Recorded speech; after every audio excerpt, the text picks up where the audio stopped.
Welcome to Unscripted with Russo. For our podcast, we decided to explore the people behind the narratives. I'll introduce decision makers and influencers and find out the intimate story behind their rise to success. Welcome to another episode of Unscripted with Russo. I'm Ashley Russo, and I'm very excited for my guest today, Natasha Ljuljic. She is the HR business partner at Air Products. Natasha, it is so great to have you here. Oh, thank you so much for having me. I'm excited for our conversation. Me too. Well, let's start a little bit about your childhood and getting to know you better. Tell me a little bit about where you grew up, what kind of kid you were, your family structure. Give us the picture. Yeah, so I was born and raised in Brooklyn, New York. I am the second oldest of four girls. My dad is from North Carolina, so Southern dad, and my mom is actually from the island of Barbados. So very, very colorful cultural background growing up. It's so different, kind of the culture of the islands versus the culture of the US. And so I've got a lot of diversity in our background and in our family. Well, first of all, let me pause at the four girls because I have first parents, but at my mom's house, there were four girls, my sister and I had two stepsisters. So that's an intense environment for girls. Were you guys close? Did you feed off of each other? Did you support each other? Were there conflicts? My youngest sister, she was the typical baby. We had the typical middle child, all very strong, independent girls. And you talked about having sort of a multicultural approach with your mom being from Barbados, your dad being from the South. How did that influence your childhood? Did it influence holidays, food, traditions? Tell us a little bit about that. Everything from food to traditions to clothing and the love of color and vibrance. Barbados is a very small, considered a third world country, if you will. But the food and the love, and it's very different, like a melting pot, if you will, of both American and West Indian culture. That's really nice to have that. And did you find that there were experiences you were able to share with friends? So tell me a little bit about that experience. Brooklyn's a pretty diverse place. It is. So you probably had a lot of cultures around you. But was there any of that kind of cultural sharing that went on when you were in school and had friends and maybe people from different backgrounds? Yeah. So one of the things that I used to love to the city was go to this culmination of all of the different islands coming together to display their culture and their food. And so we gather on Eastern Parkway, and there are floats and costumes and dancing and all kinds of food trucks. And so those are the kinds of things that we would get my friends together to go to, and my family would have booths set up, and they would have big elaborate costumes with headpieces and headdresses, and there's lots of music, and it was awesome. So that's one of those things that to love to try to go and participate in when I can. That's so cool. My best friend from college was from Sheepshead Bay, Brooklyn. Yay. And that was the first time I was exposed to a block party, which is a big deal and so much fun and such a great way to get a community together, but also showcase all the diversity, which I just loved. It was neat. So what about school for you? What were you into? Were you a sports kid, an academic kid, a music kid, or all of the above? Yeah, not sports to this day. Because my dad was a football player, and you would think that some of that would have rubbed off, but it did not. I was very much an academic kid, very quiet, incredibly shy, very internal. I think to some degree still am. But I would be the kid that when everyone was outside playing, I was inside reading a book. I know it sounds terrible, but that was like my escape. And pretty great coverage. Yeah. Well, I have to tell you, I've always been very outgoing and very talkative, but I was that kid that on Saturday mornings would be reading in my bed for long periods of time, and my siblings would be saying, "What are you doing? Come outside." Yeah, that's so weird. Such a weird. Yeah, I don't know. It was kind of my way of going internal and finding the courage that maybe I didn't think I had yet. And so it was my escape internally, and I loved it. And yeah, I was that kid. My sisters were like, "Oh, this is so weird. She's in there reading a book again." And so they kind of left me to it, but I really enjoyed that. What about classes and academics and education? How important was that to you, to your family? Did you know that you wanted to go on and continue your studies, or how'd you figure it out? Yeah. So for my dad, who was from the South, kind of came from a family that wasn't necessarily formally educated. And so education, I remember all the way back to pre-K was like, that was his thing. He drilled it into all four of us. We had to go to school. We had to do well. We had to excel in our studies.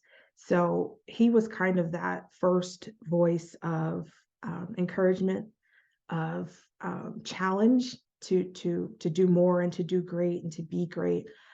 At that time, he hadn't finished college himself and kind of had some regret, but it did instill this level of confidence and perseverance to go beyond what maybe even we'd seen them accomplish. And so I remember being in pre-K and tying my shoes and my dad getting ready for work and tying his tie in the mirror and saying, okay, spell this word. Big into literacy and into reading. So that's probably where some of that reading a book stuff came from. Actually, I always wanted to work on Wall Street because my dad worked on Wall Street and he took us to one of those take your daughter to work day events at his, I remember thinking, I'm going to work in one of these big buildings one to do this. And I never did work on Wall Street, but I got pretty close. And so yeah, that's kind of how it started. I ended up going to college for accountancy, which is not what I'm doing today. No, but it's interesting that you went to work, take your daughter to work day, saw finance, saw money, saw dollars, end up going into accounting, just still sort of learning the numbers. What drew you to that? I mean, what made you say, okay, you had to have been good at math. I'm guessing in high school you were good at math, you were drawn to numbers. Yeah, so I did. I loved math. I loved more the analytical, critical thinking part, right? Because it more than just numbers. It's how do I take the financial state of the organization, make it make sense? How do I fix it if they're not doing well? How do I maximize it if they already are doing well, right? And so it was kind of taking a problem off of paper, turning it into numbers, and then running through it that way. But it's not what I ended up doing. Before we get into that, I'm going to take a quick break. When we come back, I want to talk about your career path and how your studies led you down a different path than what you're actually doing today. So we can show people how it's possible to study one thing and do another. So we'll be right back. You're listening to Unscripted with Russo. As a mother of two, I know it can be tough to find activities that everyone will enjoy. Luckily, the Lehigh Valley has so many ways to treat your family without breaking the bank. You can experience cool discoveries at the Da Vinci Science Center or all aboard the WKNS railroad train for an afternoon adventure. There's fun around every corner of the Lehigh Valley, and you can uncover it all on Discover Lehigh Valley's website. Visit discoverlehighvalley.com for more information. Welcome back to Unscripted with Russo. I'm Ashley Russo, having an amazing conversation with Natasha Ljuljic.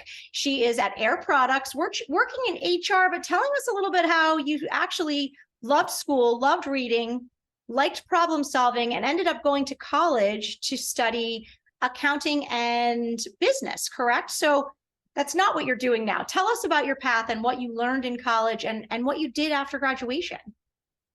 Yeah, so college was awesome. I did it a little untraditionally.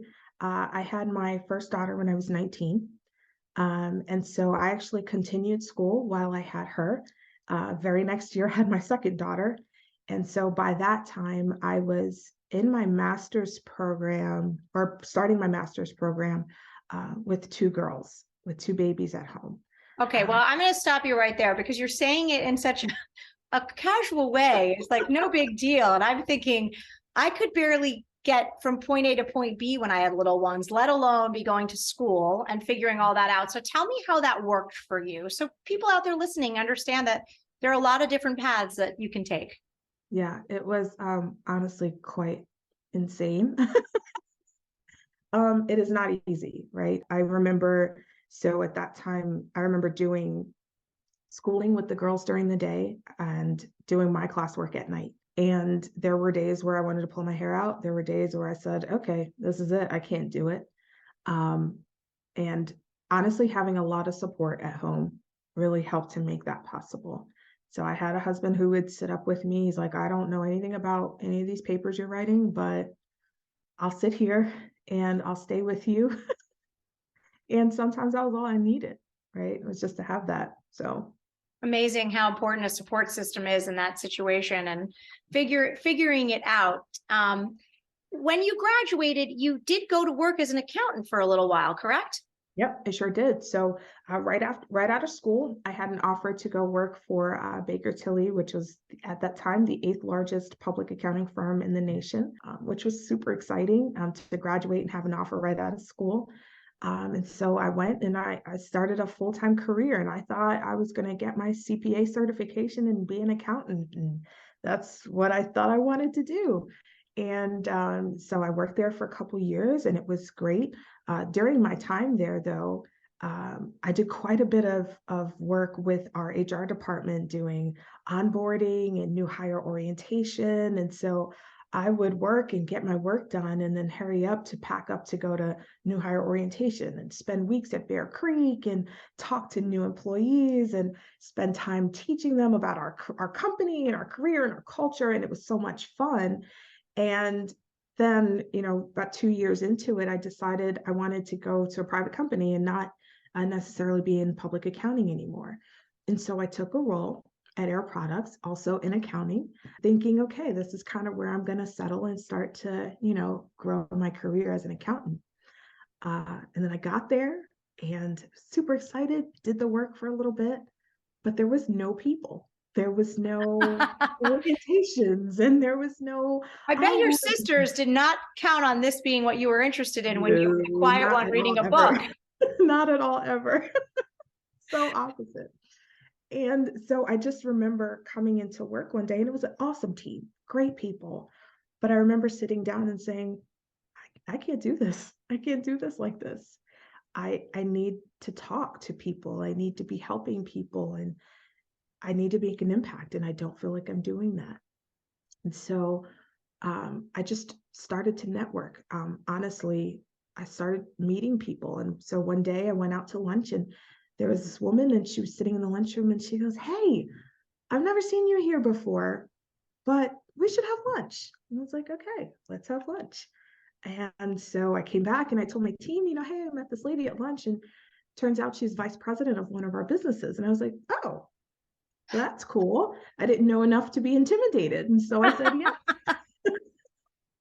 And so we go out to lunch, and she asked me probably one of the most life-changing questions that anyone's asked me up to this point. She says, 5 years from now, what do you want to be doing? And before I could think, I just blurted out, "Not this."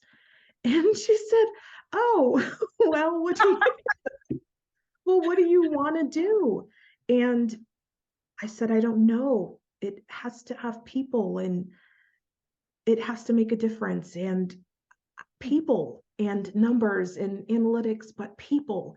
And I kept saying it. And she goes, "Sounds like HR." And I was like, "No, nobody likes HR. That can't be it. It's gotta be something else." With people where they like me. Right. That's funny. And so she says, "Well, go talk to this person, go talk to this person." So she gave me the names of 2 other women who happened to be leaders in the organization. And so I took a chance, and I met with both of them and had lunch with them and talked to them about what they do and about what I want to do. And I honestly didn't even have verbiage or language for what I wanted to do yet. Just people and analytics. That's all I had. And so I talked to them both and had a really good time meeting them, and went back to my regular job, and really with no promise of anything, to be honest. And so it kind of went silent for several months, 3, 4 months. I said, "Okay, I don't know what's going to happen now." And then out of the blue, I got an email from someone in our HR department that said, "Hey, we're thinking about creating this role, and it's never been done here before, but someone said that you might be really good for it. It's got to do with marketing and people and a little bit of analytics. Not really sure what it's going to look like yet, but would you be interested?" And of course, I just about jumped out of my skin. I was like, "Oh my gosh, yes, I'll take it." Right. But I very graciously put myself together and said, of course, I'd be willing to at least hear what it's about. Little did I know that that networking with a few powerful women in places of influence really would impact the entire trajectory of my career. There are two moments you mentioned that I just want to pause about. So the first is the moment where a person you didn't know asked you to have lunch and sort of out of the blue. What was your takeaway from that? And have you taken that to heart yourself to sort of pay it forward? Yeah. So it's so funny because that day I didn't even intend to go down to the cafeteria, and I just decided, let me just get up and take a walk. And so I think there's this element of being okay with going outside of your normal pattern, right? And just doing what you wouldn't ordinarily do and being where you wouldn't ordinarily be. And you're right. There's this other piece of that I think has stuck with me, that's along the lines of taking risk and being okay with saying yes, even though it may not make sense to you at the moment. Had she not asked me and had I not said yes, I don't know that I'd even be talking to you here today. Right. Amazing. It really is amazing. Yeah. Saying yes to things does seem to be thematically common in people in leadership roles. So people who are having successful careers, a lot of it was piecing together yeses, is what I've taken away from the many people I've interviewed. And I think what's interesting in your story is the concept that you said yes, but also that someone put themselves out there to give you the opportunity to say yes. And I think about that often, where do I need to take a step forward towards something? And how does that impact an individual's experience? And for you, it was so life-changing. It really was. And to be honest, since that, I have looked for others that I can pay that forward to, right? Early career women, young girls kind of coming into the organization, even those that have gone before me that may be a little bit more mature, just taking that moment to listen, to be present, to provide my network, access to my circles, has proven to be so valuable for others, and probably something I'll do for the remainder of my career, because it made such a difference to me. So huge, those moments in life, and to be able to pay it forward. The second piece of your story that struck me is you have these meaningful conversations with different people in the HR department and people trying to figure out what's their interest level. And then you didn't hear anything and you waited and you kept working at your job for, you say, 3 to 4 months. And I point this out because I think we're seeing, and you can speak much better to this than I can being in HR, we're seeing a lot of dissatisfaction when we don't see immediate results. And it's really important, I feel like, for people to understand that there is the need to stick with something. And you just sort of have to stick with the path sometimes until the next opportunity presents itself. So what was going through your mind during those 3 or 4 months when you sort of had a little bit of a glimmer of hope that something would change and yet nothing had? Why did you stick with it? Yeah, so I think one of the things that I have always lived by, and I even tell my girls this, is when you are feeling any extreme confusion, frustration, disappointment, the best thing to do is stand still and wait for a while. I've found that in the times of my life that I have reacted too quickly, I've usually made a mistake or a misstep. And so even in the frustration, sometimes confusion, right? You go through kind of this array of feelings in the wait. But it's important to stand still until you know exactly what you want to do next. And even though every risk is not calculated, there is some level of thought and wisdom that has to go into every step. And so it was important for me to continue to perform, to continue to show up, to continue to deliver until I knew what that next step was. So I think there's just as much power in taking risk as there is in waiting. So such a powerful statement, because the wait, the thinking time, one of the things I try to make time for that's sort of undervalued, honestly. And I'm very driven by being busy, but the thinking time to process, to contemplate, to think. Sometimes that's what happens when you're out on a run or sitting on a beach, or that's the thinking time. And I love that you sat in the moment and really waited for that next opportunity to present itself, but didn't rush into something to sort of force it to happen. I want to ask you a little bit about your work in the DEI space and global diversity, inclusion, and belonging manager, which I believe was sort of an interim type job. Tell me about that and what you learned from that position, what you developed in that position, and then what you've learned from it. Yeah. I think that role kind of helped to define who I would say I became as a leader. I think I found my voice in that role. I think I found kind of that underlying driver to advocate for humanity in the workplace. And I know that that's something that's been going on for a long time, but I particularly found it to be both humbling and empowering to be able to sit in a space where I could advocate for women in leadership, for the LGBTQ community, for Black employees, for those who are typically underrepresented, historically marginalized, but bring such value to what it is that we're trying to do, regardless of industry, regardless of discipline. And so for me, that role really allowed me to step into a place of being a servant leader and kind of leading by example, serving others for the greater good of the organization. And so I know that doesn't sound like typically how people would describe their job, but for me, that's what it meant. It's so powerful and meaningful that it is more than a job. And in a lot of ways, I feel like you found a calling.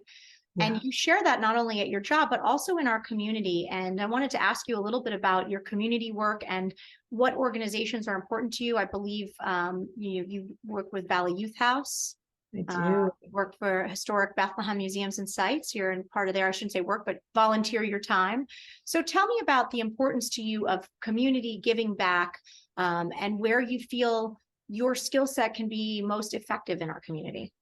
Yeah, so I've had the opportunity to partner with a lot of organizations in the Lehigh Valley over the last few years, and Valley Youth House is one that I've given quite a bit of my time to. I serve on their DEI committee that they have, in addition to the Board of Governors, and really I've taken a lot of my experiences in the corporate world and tried to help to translate that into how they could use that experience, those networks, those connections to build out the DEI function at Valley Youth House and to really advocate for the community that they serve.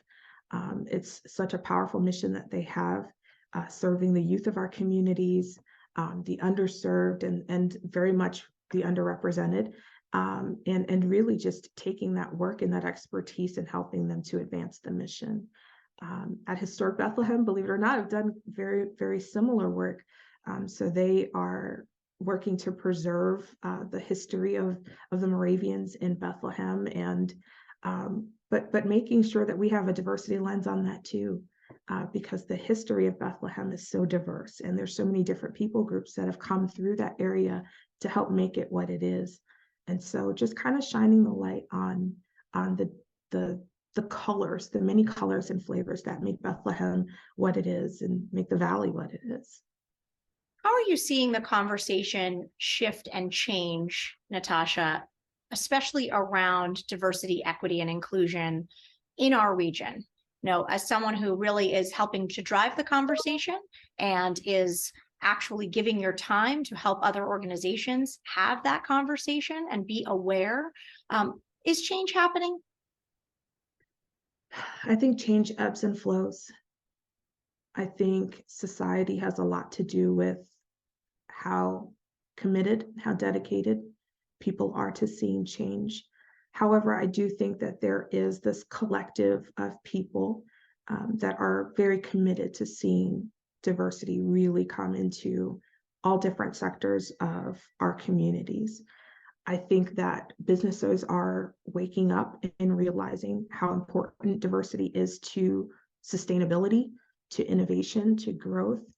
And I think community organizations are realizing that we can't thrive without the very many cultures and ethnicities and backgrounds that make us who we are.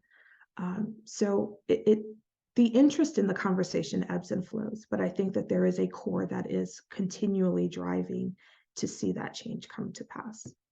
Well, your work in this area and what you're doing for our community is so commendable. And I appreciate your, vulnerability in talking about it and really getting people to engage in a conversation that needs to be happening. So we're going to take a quick break. When we come back, Natasha, we want to hear about all your favorite things in the Lehigh Valley. So stick with us, guys. You're listening to Unscripted with Russo. Any time of year, the Lehigh Valley is an exceptional place for food, drink, and entertainment. Whether you're cooling off from the summer heat at Dutch Springs or shopping for just the right kind of gift at Christkindl Market, you will make memories all year round. For more information on what the Lehigh Valley has to offer, check out Discover Lehigh Valley's website at discoverlehighvalley.com.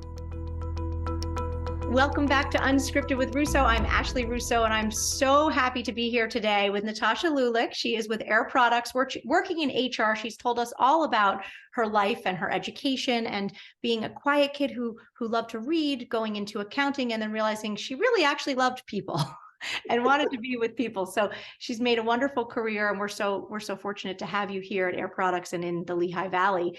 So tell me about coming from New York and being in Brooklyn and moving to the Lehigh Valley. What was that experience like, and what are some things you love about this area? Yeah, so when I moved here, I actually moved here right before 9/11. So I've been here for quite some time. At that time, it wasn't nearly as developed as it is now.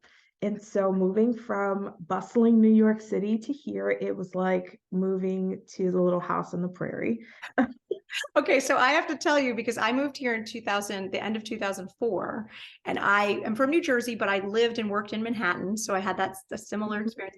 And I just want to say for people listening, there was no promenade shops. There were 3 or 4 restaurants total that you had the option of going to. So it's a really different place 20 years ago. Oh, yeah. It's hard to imagine with what's happened. Yeah. Yeah. So we also didn't have deer or any of the other animals and wildlife that we have here. And so I was like, oh my goodness, what has she done to us? My mother has ruined my life. Seriously, I was depressed for about a solid 14 days, 2 weeks. And then I was like, okay, this is my life now. I got to figure it out. But it got better from there. It was a very drastic change. Honestly, I love it. Obviously, I'm still here, and I've chosen to raise my family here, so it's not so bad. And we've seen a lot of change in the Lehigh Valley. So as you're raising your girls and things are changing, what are some things you guys love to do, whether it's places to go or things to experience? What do you love in the Valley? So I have to tell you, I am an avid shopper. For those who don't know, it might be borderline addiction. It's possible, but I will not confirm or deny that. So the promenades is one of my favorite places to go. And honestly, I love going into like Center City, Allentown, and going to some of the little boutiques that are showing up, the new shops, kind of like, not the bigger names, but the smaller things that are happening there with there's a store in Allentown that the lady sells like soaps that she makes. And I think that's awesome. I don't remember the name now, but little things like that really are exciting to me, kind of seeing the entrepreneurialism that's coming into the Valley and these newer businesses that are sprouting up. And so that's kind of one of my favorite things to do on the weekend, is to kind of hit the city when I have time and see what's new. Obviously, I told you I'm a part of Historic Bethlehem, so that's one of my favorite spots. When my girls were little and my son was little, we would always hit the bookstore down there and spend some hours there. Such a great space. That main street is sort of so amazing with shops, but the history. It's funny because when I travel and people say, where are you from? And I say Bethlehem, it's really great as you get into the holiday season, because people, Bethlehem takes the holidays seriously. Very seriously, very seriously. So much so that I had the opportunity to take some of our colleagues' wives out. They were from all over the US, and we brought them here to the Valley. And I took them down to downtown Bethlehem to kind of show them around, and Hotel Bethlehem, and show them the different buildings down there. And they were so excited. They were like, oh my goodness, it's like a real Christmas town. Like it's pretty amazing. What about restaurants? Where do you guys like to go eat? And are there places that is your sort of your go-to, or somewhere that you just tried recently and you were wowed. It's a pretty amazing scene here. I try to explain to people, I can't believe the culinary scene, which I Oh my do. gosh. I give a lot of credit, I have to say, to Northampton Community College, because they have such an amazing culinary program, both front and back of house, which, I know you know, but they feed this industry and it's been able to grow in leaps and bounds around here. It's fantastic. Grill 3501 is like one of my go-to spots when I have folks come in from out of town. I really love, is it Notch? Yes. It is Notch, over sort of by the Costco. Yep. Yeah. Okay. Yep. Notch is awesome. We've got a lot of really cool. That's the same owners of White Orchid, Are they? Yeah. Notch Kitchen is White Orchid. Yep. I didn't know that. I love that place too. Yeah, I try to hit all of them. There's a new restaurant right next to my office. It's in a hotel, but that's amazing. I think it's called the West Side Grill. That one's fantastic. Working in the corporate space, we go out to eat quite a bit. So I've hit just about all of the restaurants in our area there. And I haven't met one that I haven't loved. So it's been good. That's great. What about with your kids? What are things that your kids enjoy? And do you guys like any of the festivals? Are they park goers? Do you get outside? Or what are some of the things because I think when you talk to people about the Lehigh Valley, the diversity of the landscape in the area is also quite unique. Music Fest is definitely something that we hit annually. The food trucks and kind of all the different bands and things that come out are awesome, and they love that. It's a good thing to get their friends to go to with us as well. As far as parks, I know I've hit several of the parks up there that I love. Don't make me lie to you and tell you the names of them, but we have a cute little Cavapoo, and so he loves to be outside, and so we'll load him up on a Saturday and just pick a park and walk through the trails and see the waterfalls, and it's a beautiful, beautiful place. So Natasha, working in HR, recruiting people to come to Air Products, which often might mean moving to the Lehigh Valley, what's your pitch? Share with us your insider scoop pitch of why this is a great area to live, work, and play. I think you get the benefit of the feel of New York City without the combustion of it all. There's so much to explore and to do here. You've got the beautiful natural landscape from the mountains and the changing colors and the four seasons, but you've also got an amazing array of people from all different walks of life that come here from so many different places and backgrounds. And I can honestly say over the last few years here, I've met some of the most incredible and dynamic people that even if I leave the area will be a part of my life probably for the rest of my life. And so I don't take those relationships and connections for granted. And I think that's what makes the Lehigh Valley so special. It's the people. If you ask people at Air Products why they've stayed here so long, they'll tell you the same thing. It's the people. I think that's what makes the Lehigh Valley a wonderful place to live. Awesome. That was so great. Well, thank you for that. Before I let you go, we like to do a little rapid fire. Okay. I just want to confirm for our audience, you did not hear these in advance. Nope. All right. Are you ready? Okay. What is your favorite hobby or secret talent? I'm a singer. Really? Yeah, true story. Oh my goodness. Do you sing anywhere currently? Well, I sing at church, but pre-COVID, my husband and I actually directed the East Stroudsburg University Gospel Choir, and we put on concerts 2 or 3 times a year. Well, that's a really fun fact. I love that. How cool is that? Okay, good. Great one. Okay. What is the best advice you've ever received? You can't take people anywhere that you haven't been first. So always lead by example. Awesome piece of advice. All right. What actress would you cast to play you in a movie about your life? Oh my gosh, Viola Davis. It's pretty amazing. Right? Yeah, pretty amazing. Yes, good choice. All right. If you didn't have the job you have now and you can't pick something you've already done before, what would a job you would love to do? What would you do instead? Interior designer. Really? Well, I can see the beautiful decor behind you. So Excellent. All right. And last question, name one person who inspires you. Oprah. Oh, she's still the best. Yeah, she is. She's amazing. All right. Well, thank you so much for being here with us, Natasha Ljuljic. We appreciate you. We appreciate you bringing amazing perspective and people to the Lehigh Valley. Thank you for sticking around and making our community all that much richer. So thanks for being here. Thank you, Ashley. I appreciate it. It was so fun. Until next time.